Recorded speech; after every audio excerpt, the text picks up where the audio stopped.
जय श्री कुल देवता। नवरात्रि के चतुर्थ दिन मां कूष्मांडा की आराधना से साधक को अद्भुत शक्ति और दिव्य संरक्षण प्राप्त होता है। कूष्मांडा स्तोत्र के 11 पाठ से घर परिवार पर आई बाधाएं, रोग संकट और शत्रु जनित पीड़ाएं नष्ट हो जाती हैं। मां की कृपा से जीवन में सुख समृद्धि और निर्भयता का वास होता है। तो आइए प्रारंभ करते हैं इस स्तोत्र पाठ को।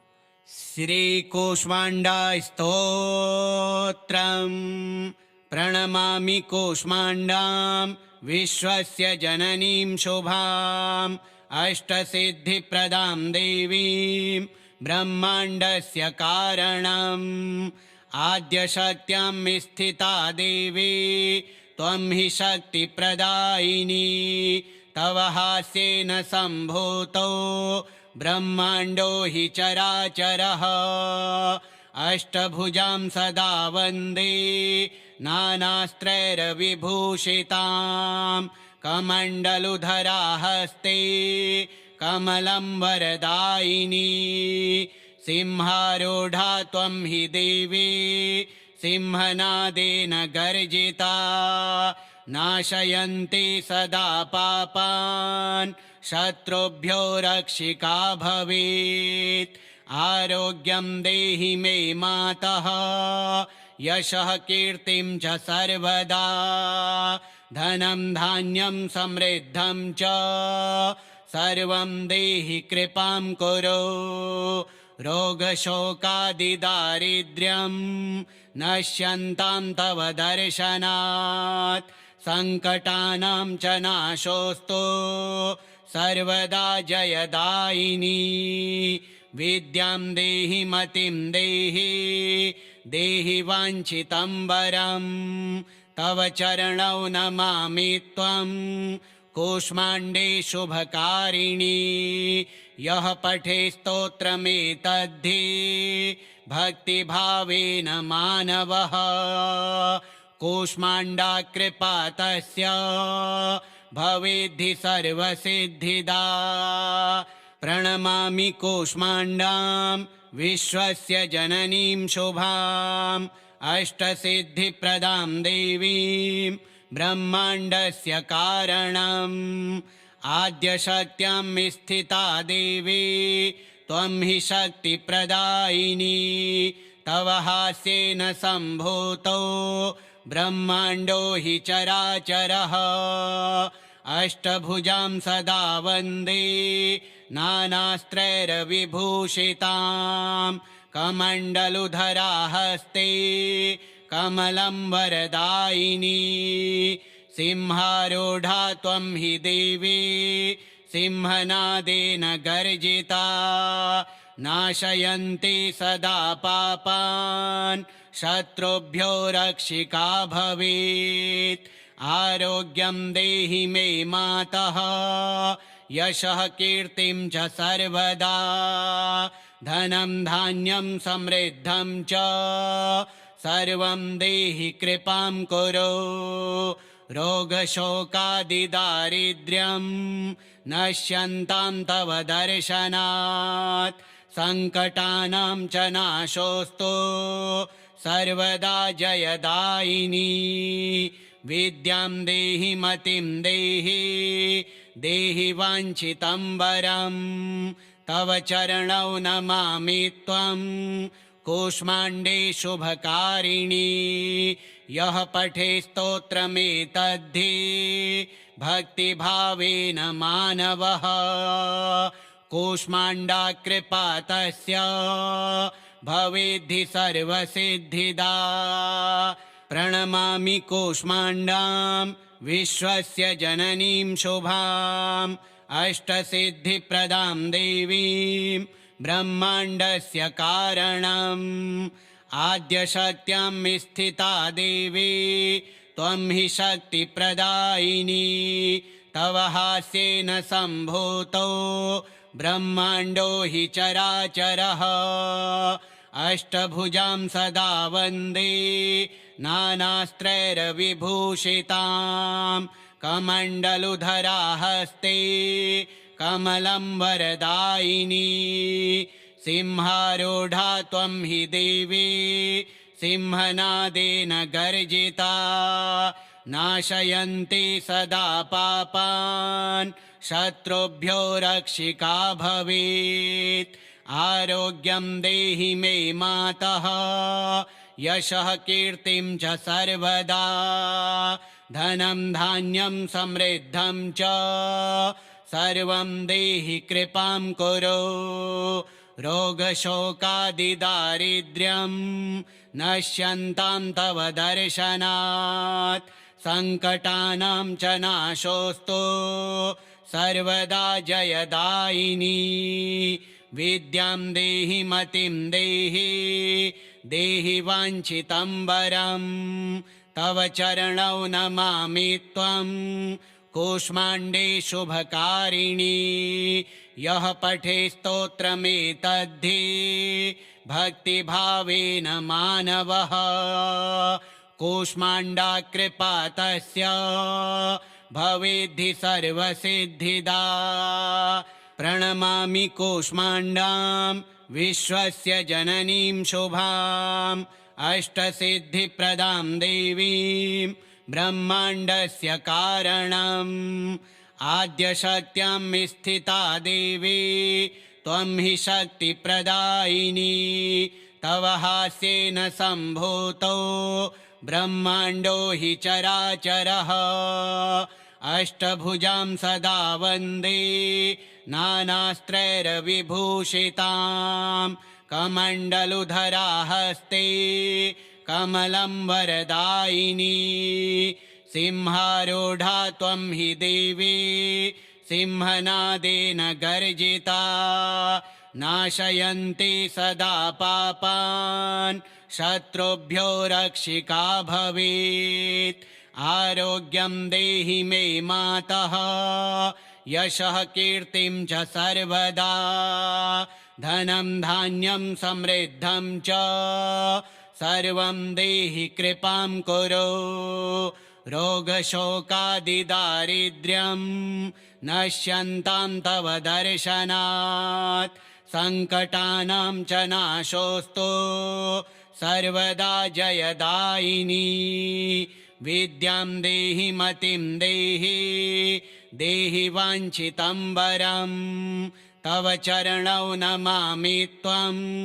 कूष्माण्डे शुभकारिणी यः पठे स्तोत्रमेतद्धि भक्तिभावेन मानवः कूष्माण्डा कृपा तस्य भवेद्धि सर्वसिद्धिदा प्रणमामि कूष्माण्डां विश्वस्य जननीं शुभाम् अष्टसिद्धिप्रदां देवीं ब्रह्माण्डस्य कारणम् आद्यशक्त्यां स्थिता देवी त्वं हि शक्तिप्रदायिनी तव हास्येन सम्भूतो ब्रह्माण्डो हि चराचरः अष्टभुजां सदा वन्दे नानास्त्रैर्विभूषितां कमण्डलुधरा हस्ते कमलं वरदायिनी सिंहारूढा त्वं हि देवी सिंहनादेन गर्जिता नाशयन्ति सदा पापान् शत्रुभ्यो रक्षिका भवेत् आरोग्यं देहि मे मातः यशः कीर्तिं च सर्वदा धनं धान्यं समृद्धं च सर्वं देहि कृपां कुरु रोगशोकादिदारिद्र्यं नश्यन्तां तव दर्शनात् संकटानां च नाशोऽस्तु सर्वदा जयदायिनी विद्यां देहि मतिं देहि देहि वाञ्छितं वरं तव चरणौ नमामि त्वं कूष्माण्डे शुभकारिणी यः पठे स्तोत्रमेतद्धि भक्तिभावेन मानवः कूष्माण्डा कृपा तस्य भवेद्धि सर्वसिद्धिदा।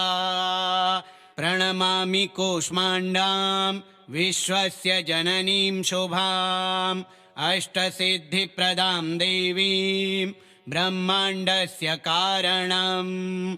आद्यशक्त्यां स्थिता देवी त्वं हि शक्तिप्रदायिनी।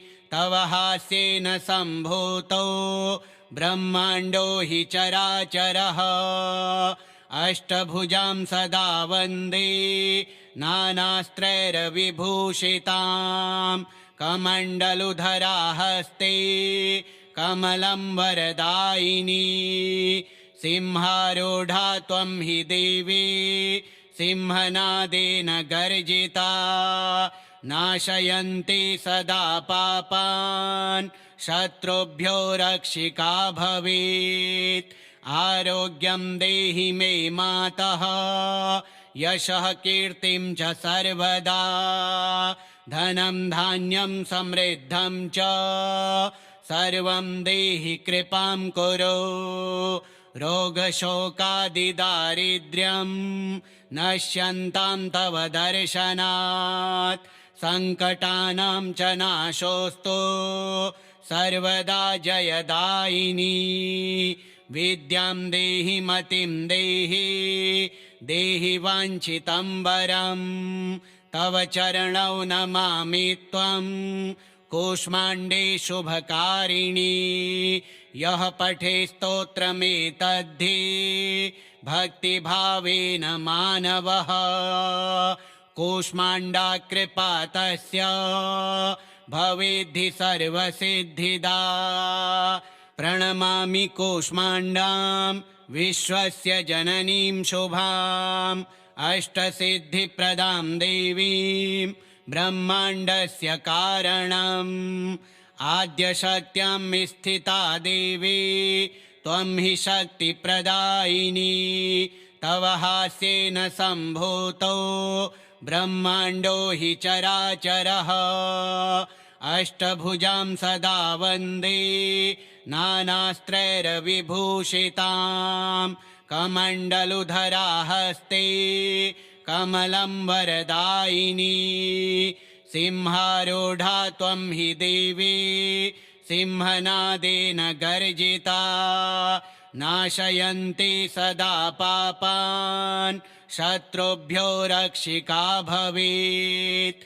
आरोग्यं देहि मे मातः यशः कीर्तिं च सर्वदा। धनं धान्यं समृद्धं च सर्वं देहि कृपां कुरु।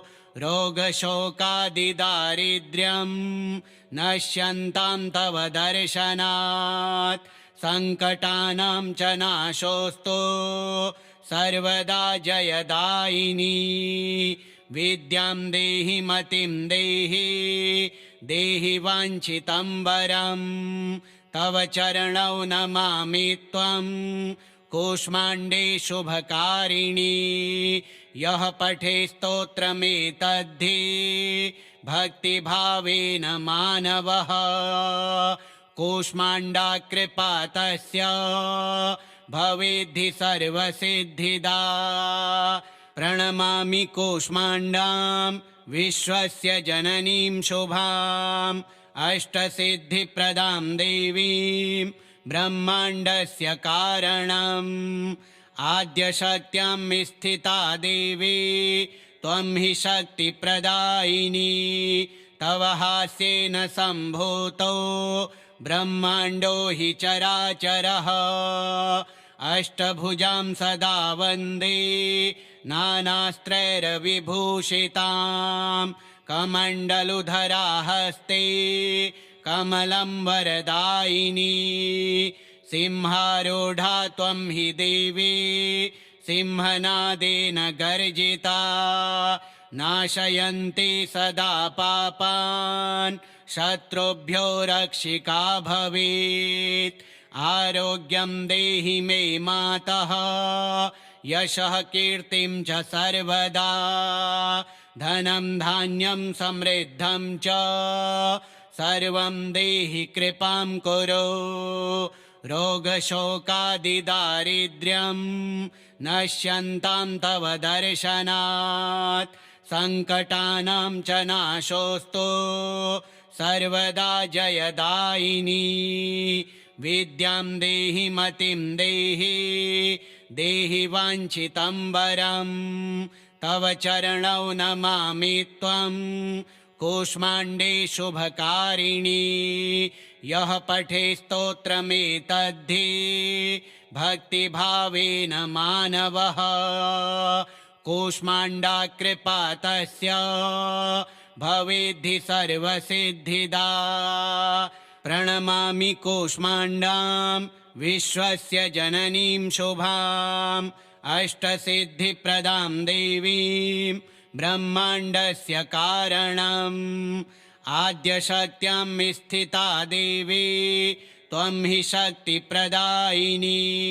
तव हास्येन सम्भूतो ब्रह्माण्डो हि चराचरः अष्टभुजां सदा वन्दे नानास्त्रैर्विभूषितां कमण्डलुधरा हस्ते कमलं वरदायिनी सिंहारूढा त्वं हि देवी सिंहनादेन गर्जिता नाशयन्ति सदा पापान् शत्रुभ्यो रक्षिका भवेत् आरोग्यं देहि मे मातः यशः कीर्तिं च सर्वदा धनं धान्यं समृद्धं च सर्वं देहि कृपां कुरु रोगशोकादिदारिद्र्यं नश्यन्तां तव दर्शनात् सङ्कटानां च नाशोऽस्तु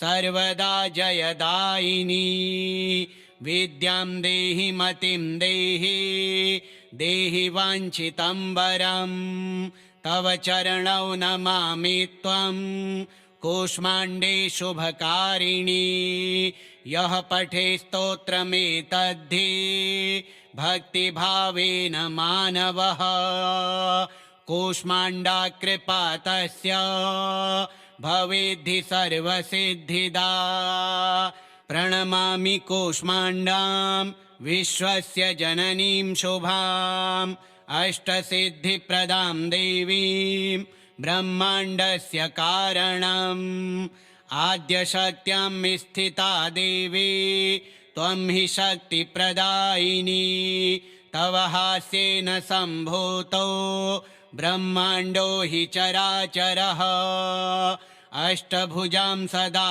वन्दे नानास्त्रैर्विभूषितां कमण्डलुधरा हस्ते कमलं वरदायिनी सिंहारूढा त्वं हि देवी सिंहनादेन गर्जिता नाशयन्ति सदा पापान् शत्रुभ्यो रक्षिका भवेत् आरोग्यं देहि मे मातः यशः कीर्तिं च सर्वदा धनं धान्यं समृद्धं च सर्वं देहि कृपां कुरु रोगशोकादिदारिद्र्यं नश्यन्तां तव दर्शनात् सङ्कटानां च नाशोऽस्तु सर्वदा जयदायिनी विद्यां देहि मतिं देहि देहि वाञ्छितं वरं तव चरणौ नमामि त्वं कूष्माण्डे शुभकारिणी यः पठे स्तोत्रमेतद्धि भक्तिभावेन मानवः कूष्माण्डा कृपा तस्य भवेद्धि सर्वसिद्धिदा प्रणमामि कूष्माण्डां विश्वस्य जननीं शुभाम् अष्टसिद्धिप्रदां देवीं ब्रह्माण्डस्य कारणम् आद्यशक्त्यां स्थिता देवी त्वं हि शक्तिप्रदायिनी तव हास्येन सम्भूतो ब्रह्माण्डो हि चराचरः अष्टभुजां सदा वन्दे नानास्त्रैर्विभूषितां कमण्डलुधरा हस्ते कमलं वरदायिनी